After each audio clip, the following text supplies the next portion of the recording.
बिस्मिल्लाहिर्रहमानिर्रहीम। अस्सलाम वालेकुम नाज़रीन, मैं हूँ साकिब बशीर। आज हमारे साथ मौजूद हैं अहमद शेर जट। इससे कबल जो है वो वीडियो लिंक के ज़रिए हम जो है वो या स्काइप के ज़रिए इकट्ठी जो केस है कराची की, जो मुगविया बच्ची का केस है, ज़हीर अहमद का जो केस है, उसको डिस्कस करते रहे हैं।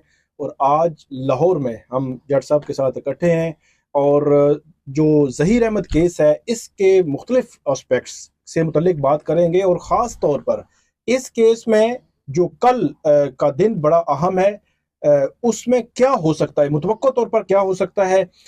इसके अलावा भी तकरीबन 7 से 8 पॉइंट्स हैं जिनमें हमने बात करनी है, क्योंकि वीडियो लिंक के जरिए, स्काइप के जरिए या जो लाइव सेशन में आप यूट्यूब पे आप देखते रहे हमें, हम डिस्कस करते रहे हैं, लेकिन एक ही जगह बैठ के इसको डिस्कस करना जो है वो ये ज़रूरी था। तो इसलिए आज लाहौर में जट साहब के साथ हम इकट्ठे हैं, इस्लामाबाद से मेहमान हैं इनके। तो जट साहब आपका बहुत शुक्रिया।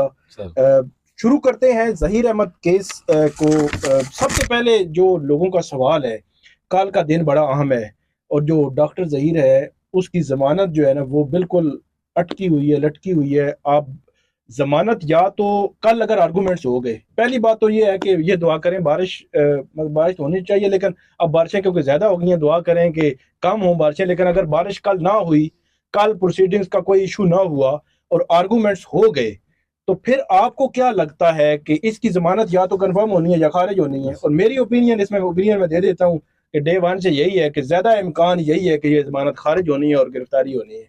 आप बताएं। साकिब भाई, देखें, जो मुकदमा है ना, पहले तो ये देख लें कि जब ये शुरू हुआ था उससे अब इसकी नौयत चेंज हो गई है। ये जो 2 दिन कबल आई है प्रोग्रेस रिपोर्ट, इसने मुकदमे को बदल के रख दिया। ठीक।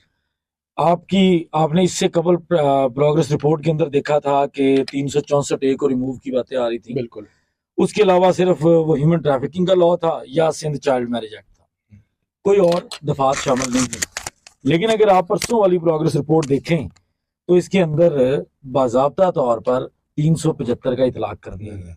और वो आप समझते हैं कि रेप है, और रेप की दफात जो है वो इतनी आसान नहीं है कि उसमें जमानत हो जाए। दूसरी चीज है, इसके अंदर 368 भी लग गई है। तीसरी चीज है 364 ए इंटैक्ट है, जो पहले दिन से इसके अंदर लगी हुई थी वो इंटैक्ट है। इस हिसाब से अगर हम देखें तो इस वक्त पहले तो ये मुकदमा पहले से ज्यादा स्ट्रांग हो गया, पहले से ज्यादा लीथल हो गया। सेकेंडली, इसी मुकदमे के अंदर जो इसकी पहले वाली हालत थी उसमें इनका जो निकाह खां था और गवाह था, उन दोनों की जमानतें बाद अज गिरफ्तारी खारिज हो चुकी हैं। उनको 2 महीने हो चुके थे जेल के अंदर। बिल्कुल। इस स्टेज पे मरकजी किरदारों की, मरकजी मुल्जमान की कबल अज गिरफ्तारी जमानत मुमकिन नहीं है। ये हमारी ख्वाहिश या हमारे गुमान की बात भी नहीं रही, ये एक प्रैक्टिस की बात है। सीधा सीधा नजर आ रहा है कि अगर आप जो कम रोल वाला मुलजम है उसकी जमानत खारिज करते हैं तो आप मरकजी किरदार की जमानत कैसे ले सकते हैं? तो वो भी कबल अज गिरफ्तारी। बिल्कुल, क्योंकि बाद अज गिरफ्तारी का स्कोप ज्यादा होता है। उसके अंदर ये चीज जजेस देखते हैं, कोर्ट्स देखती हैं कि बंदे को जेल में एक टाइम गुजर गया, चलो ठीक है यार, इसको निकाल देते हैं। लेकिन कबल अज गिरफ्तारी, जहां मुल्जमान का कंडक्ट इस तरह का हो, और खासकर जब उनके सामने ये कंडक्ट रखा जाएगा कि ये यहां तक पहुंचे कैसे हैं, इन्होंने लाहौर हाईकोर्ट को किस तरह एज ए टूल यूज किया है, इन्होंने किस तरीके से 2-3 सूबों की पुलिस को चकमा दिए रखा है, और किस तरीके से प्रोसिक्यूशन, जो हाल के अंदर कुछ चीजें नहीं आई हैं, प्रोसिक्यूशन को इन्फ्लुएंस करने की कोशिश की है, मुद्दई को इन्फ्लुएंस करने की कोशिश की है। तो जब ये चीजें सामने रखी जाएंगी तो मैं समझता हूँ बाद में गिरफ्तारी का केस भी नहीं है, ये कबल गिरफ्तारी तो मुमकिन ही नहीं है।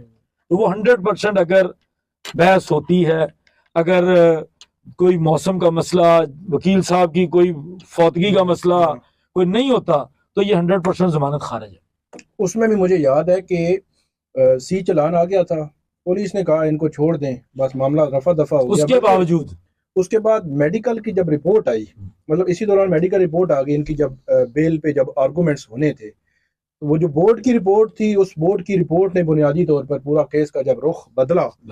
और जो मतलब कितने 2.5 माह हो गए उन लोगों को अंदर। हाँ जी, 2-2.5 माह हो चुके हैं। मतलब को अक्यूज्ड हैं, उनका रोल बड़ा रोल मतलब कम है। जो मेन मुल्जिम है तो अब जो मेन किरदार है, मरकजी किरदार है, उसको जो है वो बेल बिफोर अरेस्ट उसको कंफर्म होना या उसको जमानत जो है उसकी कंफर्म होना, बज़ाहिर जो है जज साहब बतौर वकील और मैं बतौर जर्नलिस्ट बहुत सारे केसेस कवर किए हैं, मैं ये कह सकता हूँ कि बज़ाहिर ये बिल्कुल इम्कान नहीं है कि उसकी जमानत जो है वो कंफर्म हो जाएगी, जमानत खारिज होने के ज्यादा इम्कानात है। बाकी जब आर्गूमेंट्स होंगे, कोर्ट ने ही फैसला करना है, जो कोर्ट का फैसला होगा वो हमारे सारे आंखों पे है, हम अपना एक जो है वो ऑब्जर्वेशन तजिया दे रहे हैं। चालान के हवाले से बताएं, कल लग रहा है चालान जो है वो पेश हो जाएगा? देखिए साकिब भाई, ख्वाहिश तो हमारी ये है कि चालान आ जाना चाहिए, क्योंकि जो इससे कबल जो तारीख थी और जो मुझे थोड़ा बहुत पता चला है दोस्तों के जरिए, वहां के साफियों के जरिए, पुलिस के जरिए, चालान की तैयारी तो पुलिस की है, लेकिन ये जो दरमियान में एक MLO वाला मामला है, उस मामले की वजह से चालान डिले होता नजर आ रहा है। क्योंकि देखें, ये जो MLO है, इसको इस्टेब्लिश करने के लिए, इसकी बेस पर नई दफात ऐड या कम करने के लिए आपके पास मेडिकल ओपिनियन होना बड़ा जरूरी है। अच्छा, MLO पे थोड़ी सी डिस्कस कर लेते हैं। जिब्रान नासिर का जो रिसेंट इंटरव्यू है इंटरनेशनल मीडिया के साथ, अच्छा, उन्होंने उसमें एक पॉइंट बताया, उन्होंने कहा कि अगर तो अदालत कहती है कि नहीं जी आप नहीं, आपको हम इजाज़त देंगे, तो वो कहता है कि इसका मतलब फिर ये होगा कि कोर्ट कह रही है कि आप फलां डायरेक्शन में इसकी तफ्तीश करें केस की और फलां में ना करें। मतलब दूसरे लफ्जों में वो ये कहना चाह रहे थे कि कोर्ट को इजाज़त देनी चाहिए ये। और बज़ाहिर मैं अगर अपनी ओपिनियन की बात करूं, आप अपने तजर्बे की, फैसला कोर्ट ने करना है जो भी होगा, हम अपने तजर्बे की बात कर लें तो मेरा ये ख्याल है कि कोर्ट ये इजाज़त दे देगी, क्योंकि ये इसके अंदर बहुत सारे हकायक हैं जो इस केस के साथ जुड़े हुए हैं। इसके बगैर वो तो कहीं पे भी नजर नहीं आएगा। जिस तरह आपने वो नई दफात जो है बताई हैं कुछ, उसमें बहुत सारी चीजें हैं, बहुत सारे लीगल पॉइंट्स हैं जो इस रिपोर्ट के बगैर आगे नहीं बढ़ सकते। ऐसे ही देखें, ये मुकदमा है अगवा का। एक बच्ची है, कमसिन बच्ची है, उसको पाकिस्तान का कानून कमसिन कह रहा है, पाकिस्तान के इदारे कह रहे हैं, पाकिस्तान की अदालतें कह रही हैं। अब वो बच्ची 2 से 3 माह रही है किसी के कब्जे में, क्योंकि एज पर जो FIR है, एज पर जो कंटेंट्स ऑफ जो एलिगेशन है, वो ये कहते हैं कि बच्ची किसी के पास इलीगल डिटेंशन में थी। अब 3 माह के बाद बच्ची स्टेट तहवील में आई है। ये पहली दफा हुआ है कि बच्ची बाकायदा तौर पर स्टेट के पास है। इससे पहले बच्ची उन्हीं के कब्जे में ही आती थी और वहीं उन्हीं के साथ वापस चली जाती थी। अब जब आपके पास एक कोई भी मगवी है, ये चले छोड़ दें कि ये कमसन बच्ची का केस है, ये फीमेल बच्ची का केस है, ये कोई भी मगवी है, आपने उसको कहीं से रिकवर किया है तो आपने उसका ओपिनियन तो लेना है मेडिको लीगल। उसकी वजह यह है कि आपने उसको प्रॉपर एग्जामिनेशन उसका होना है कि इसके अंदर जब ये गया था किसी के कब्जे में और जब ये आया है, इस दौरान कौन सी तब्दीलियां आई हैं, कहीं इसके ऊपर कोई तशद्दुद हुआ है, कहीं किसी किस्म की भी कोई तब्दीली आई है, तो इस चीज को समझने के लिए जरूरी है कि ये मेडिको लीगल ओपिनियन हो। और मेडिको लीगल ओपिनियन के लिए जो मैं ज़ाती तौर पर समझता हूँ, तो ये कई लोगों के बड़े मसले हैं साकिब भाई, वो कहते हैं कि ये कौन सा लंबा काम था, जज साहब ने 2-3 दिन लगा दिए। तो प्रोसीजर का मामला हो सकता है और इसमें कोई रॉकेट साइंस नहीं है।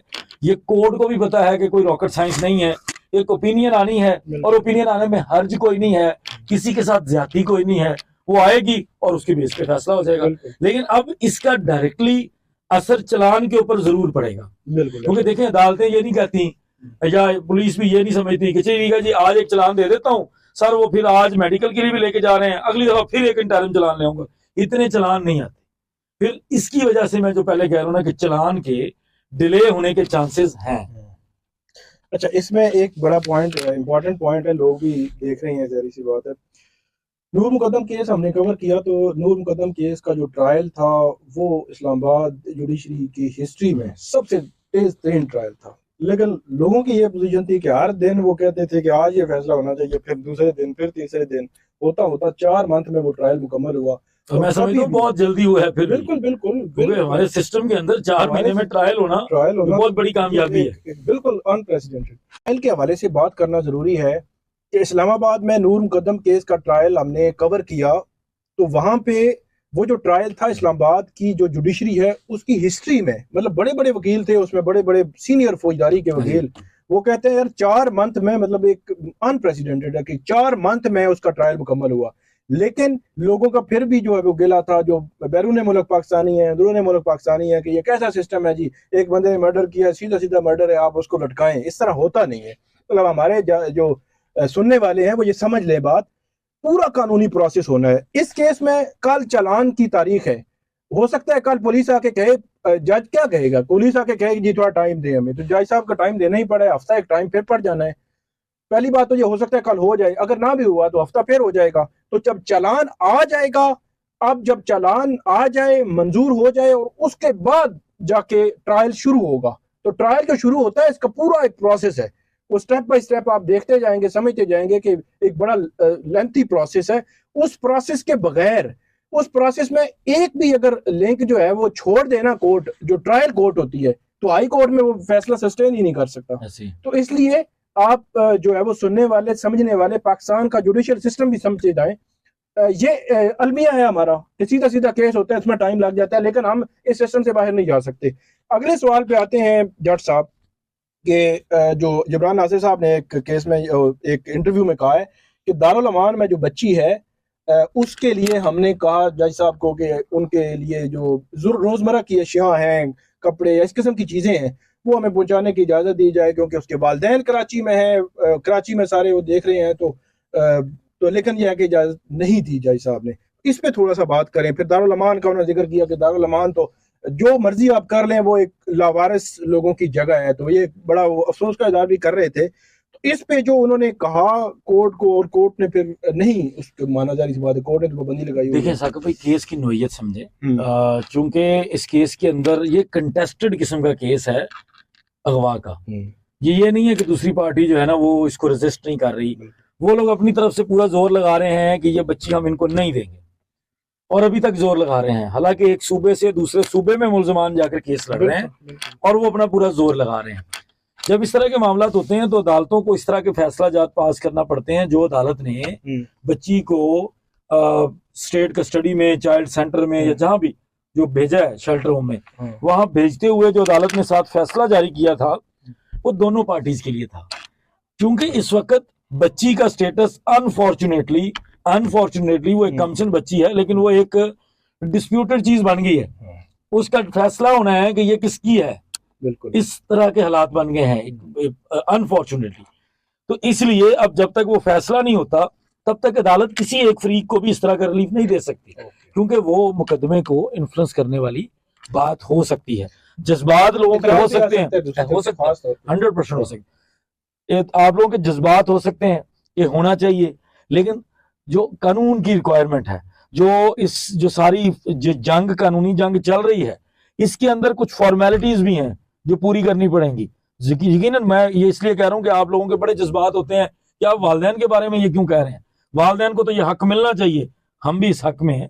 लेकिन इसके बावजूद, क्योंकि इस वक्त मुकदमा इस नहज पे खड़ा है कि दोनों तरफ से इल्जामात लग सकते हैं, तो दोनों अतराफ को इजाजत नहीं मिलेगी। ये अगर दूसरे भी मांगेंगे तो भी इजाजत नहीं मिलेगी। एक और बड़ा आपने वो भी बात की कि दूसरी जो पार्टी है वो कराची में केस लड़ रही है। तो आप बतौर वकील, तो मैं बतौर साफ़ी अपना तजिया दूंगा कि यहाँ लाहौर से या उकाड़ा से कराची जाके केस लड़ना जो है, ये बजाते खुद हम इस पहलू को डिस्कस इसलिए कर रहे हैं कि ये आसान नहीं है। आप वहाँ पे जाना, रिहाइश है रोज़ाना की बुनियाद पर, और ये जब ट्रायल चलेगा तो आपको समझ आएगी कि कितनी पेशियाँ मतलब भुगतनी पड़ती हैं, और कितनी दफ़ा जो है वो कचहरियों के चक्कर लगाने पड़ते हैं बार बार बार बार। तो इस सारे सिनेरियो में आप क्या देखते हैं बतौर वकील? आसान है ये इस फैमिली के लिए जो 34 लोग जो है इसमें है, और बड़ी नहीं आसान नहीं है। अच्छा, इसी से रिलेटेड ना, एक पहली बात तो ये बड़ा ही मुश्किल काम है, जो मैं समझता हूँ कि कुछ जगहों पे तशवीशनाक हो जाती है बात कि ये क्यों इतना रेजिस्ट कर रहे हैं। जहां वो उनकी वालदा कहती है कि मैं दर्जा 4 की मुलाजमा हूँ, जहां उनकी शक्लों से लगता है कि वो बड़े मासूम है, मजलूम है, बनने की कोशिश करते हैं मजलूम। तो अगर ये सारा कुछ है तो कैसे अफोर्ड करेंगे या कैसे अफोर्ड कर रहे हैं, ये तशवीशनाक है। लेकिन इसके साथ साथ ना ये जो ट्रायल वाली बात है ना, ट्रायल की बात में ये समझना लोगों के लिए बड़ा जरूरी है कि जो साकिब भाई पहले कह रहे हैं ना कि देर लग जाएगी, ट्रायल में टाइम लगेगा, वो इसलिए भी कहा जा रहा है कि जब ये ट्रायल शुरू होता है ना, तो ये ऐसे नहीं होता कि चलो जो पकड़ी जा रहे हैं उसका ट्रायल मुकम्मल करी जा रहे हैं, ऐसे नहीं होता। आपने सारे मुल्जमान को उनके लिए नोटिस इशू करने हैं, फर्द जुर्म आयद करने के लिए सारे मुल्जमान का होना जरूरी है। अगर कोई नहीं है तो पहले उसकी कार्रवाई होना जरूरी है, उसको निकालना जरूरी है, उसको इश्तिहारी डिक्लेयर करके उसको साइड पे करना जरूरी है, उसकी हद तक चलान को दाखिल दफ्तर करना जरूरी है। ये नहीं हो सकता कि चलें जी अब जहीर और शबीर सामने खड़े हैं, नूर बीबी और यास्मीन नहीं आ रही, इनको पकड़ो और इनके ऊपर चलान शुरू कर दो, ये नहीं होना। तो जब चलान का मामला है, क्योंकि वो चलना है हमारे ज़ाब्ता फौजदारी के मुताबिक, वो ना आपके जज्बात पे चलना है, ना मेरी बहस पे चलना है, ना जिब्रान साहब की बहस पे चलना है, ना इनकी ओपिनियन पे चलना है, वो चलना है ज़ाब्ता फौजदारी के मुताबिक। और उसका एक प्रोसीजर है, वो पूरा कोड है, उसने टाइम लेना है। जो चलान से पहले, मैं आप लोगों को पहले ही बता रहा हूँ कि आगे जो चलान के बाद का प्रोसीजर है उस पर बिल्कुल पैनिक ना होइएगा, वो टाइम टेकिंग प्रोसेस होता है। ये सिर्फ इस मुकदमे के लिए नहीं, हर मुकदमे के लिए होता है। इसमें एक बड़ी मजे की बात मैं आपको बता दूं कि ये नूर मुकदम केस था ना, उसमें प्राइम मिनिस्टर ने भी नोटिस लिया, JIT बनी, बड़े हाई लेवल पे चीज़ें देखी गई, तो प्राइम मिनिस्टर ने ये वादा किया कि हम कई दिनों में इस केस को आगे बढ़ाएंगे। अच्छा, उसमें हुआ ये कि उसमें बहुत सारे ना मुल्ज़मान की जो तादाद थी उन्होंने कम उसमें चालान में रखी। तो मेरी एक दिन तफ्तीशी अफसर से भी बात हुई, फिर जो मुद्दई साइड से जो वकील थे उनसे भी बात हुई, जो प्रोसिक्यूटर थे उनसे भी बात हुई। अच्छा, तीनों का इस चीज़ पे जो है वो मुत्तफिक थे कि जितने कम मुल्ज़मान होंगे तो इतना ही केस मजबूत होगा और इतना ही जल्दी ट्रायल होगा। ये सही बात है। तो इसलिए उन्होंने इसलिए ये कहा। अब ये 34 हैं, ये मुझे अचानक ये पॉइंट याद आ गया, और वो केस फिर हमने देखा कि कम से कम उन्होंने मुल्ज़मान रखे और जल्दी उन्होंने ट्रायल खत्म कर दिया। अब मसला ये है कि जिस तरह आपने बात की, ये 34 वाला फिगर तो जज साहब को तो हर सूरत में पूरा करना है कि भाई ये किधर है, फलां किधर है, फलां किधर है, फलां किधर है, और 34 के वकील आ गए तो फिर क्या बनेगा? फर्ज करें, मतलब आते तो नहीं है, एक ही दो वकील होंगे, लेकिन वकील आ गए तो फिर क्या मजीद लंबा हो जाएगा। फिर ये है कि जिस तरह उनको इश्तिहारी डिक्लेयर करने वाला मामला है, जितने चालान में मुल्ज़मान होंगे उन तमाम की हद तक जो है वो ट्रायल होना है, और उन तमाम की हद तक जो गिरफ्तार हैं वो तो कोर्ट में पेश आएंगे, गिरफ्तार होंगे या बेल पे होंगे, जो भी पोजीशन होगी। लेकिन जो गिरफ्तार नहीं होंगे उनकी हद तक पहले अदालत ने क्लियर करना है, उनको इश्तिहारी डिक्लेयर करना है, इश्तिहारी की भी एक पूरी कार्रवाई है। तो ये एक सारा प्रोसीजर है। मुझे ऐसे लगता है, मुझे अभी याद आया कि मुल्ज़मान जितने कम होंगे बज़ाहिर जो है वो ट्रायल जल्दी आगे बढ़ेगा, जितने ज्यादा होंगे ट्रायल में टाइम ज्यादा लगेगा। 100% ये हमारी कोर्ट्स का प्रोसीजर है। नेक्स्ट पॉइंट पे आते हैं, इसी में व्हाट्सएप मैसेजेस, वो आपने बात की कि कराची व्हाट्सएप मैसेजेस का क्या सीन है, मतलब व्हाट्सएप मैसेजेस उसने किए, बड़े अजीब व गरीब किस्म की चीजें सामने आ रही हैं कि 7 रोज तक वो मैसेजेस करता रहा, फिर तस्वीरें भी उनको सेंड कर दी वालिदैन को, तो अजियत देने के मुतरादिफ है दूसरे लफ्जों में। तो इस पे थोड़ी बात करें। बेसिकली साकिब भाई, जिस दिन इसने जमानत ली है ना 21 तारीख को, जमानत के 2 घंटे के बाद इसने मैसेजेस किए हैं कि मैं AVCC के दफ्तर बैठा हूँ, यहाँ आके मुझे मिल लें। ठीक, आप अंदाजा करें कि वो उस एजेंसी के ऑफिस में बैठा है जो एजेंसी इस केस को इन्वेस्टिगेट कर रही है, और पुलिस के पास जाते हुए लोगों की टांगें कांपती हैं, और वो वहां बैठ के कह रहा है मुद्दई को जमानत करवा के कि तुम मुझे आके इधर मिल लो। उसके बाद इसने और भी बड़ी सारी बातें की हैं, मतलब वो बड़े थ्रेटनिंग से तरीके से कह रहा था कि ये शुरू तुमने किया है, मैंने तो सिर्फ एक इंटरव्यू किया और ये सारा कुछ कर दिया। फिर उसने ये जो तस्वीरें बाद में वायरल की गई हैं ना उसकी तर्जुमान की तरफ से, वो तस्वीरें पहले उसने मेहदी काज़मी जो मुद्दई मुकदमा है उनको भेजी है, उसका भी स्क्रीनशॉट है हमारे पास, ये उसमें भेजी हैं, और उसमें साथ उसने लिखा है, मतलब उसको मैं तशरीह कर दूं तो वो ये कह रहा है ये ट्रेलर है, फिल्म अभी बाकी है। ये तो वो कह रहा है ये सिर्फ मेरे मोबाइल की हैं, अभी तुम्हारी बेटी के पैड में तो बहुत कुछ पड़ा है। तो ये वाला जो तरीकेकार था, जिस तरीके से वो ब्लैकमेल करने की कोशिश कर रहा है, फिर वहां किसी साफी, और वो ऐसा मुल्ज़म कि जो बेल पे है, अदालती रहम-ओ-करम पे है कि आपने जब दूसरे सूबे में जाके बेल करवा के जब आप बेल करवा लेते हैं तो आप एक अदालत के साथ आपका एक कॉन्ट्रैक्ट हो जाता है, उस कॉन्ट्रैक्ट में आपकी इतनी सी बात पे आपकी जमानत मनसूख हो जाती, इतनी सी बात पे अगर ये साबित हो जाए तो कोर्ट कहती है तुम हो गया कि तुम्हें हमने एक्स्ट्राऑर्डिनरी रिलीफ दिया है, bail is an extraordinary relief. Extraordinary जब आपको बेल मिलती है तो ये उसमें आपने अपनी नेक नीति साबित करनी होती है कि मैंने जो बेल ली है उसका एक मुस्बत इस्तेमाल कर रहा हूँ। तो जो एक्ट इसने किया है ये एक्ट भी कल इसके गले में पड़ सकता है। ये सोलली ये एक एक्ट काफी है जमानत खारिज करने के लिए, एक एक्ट।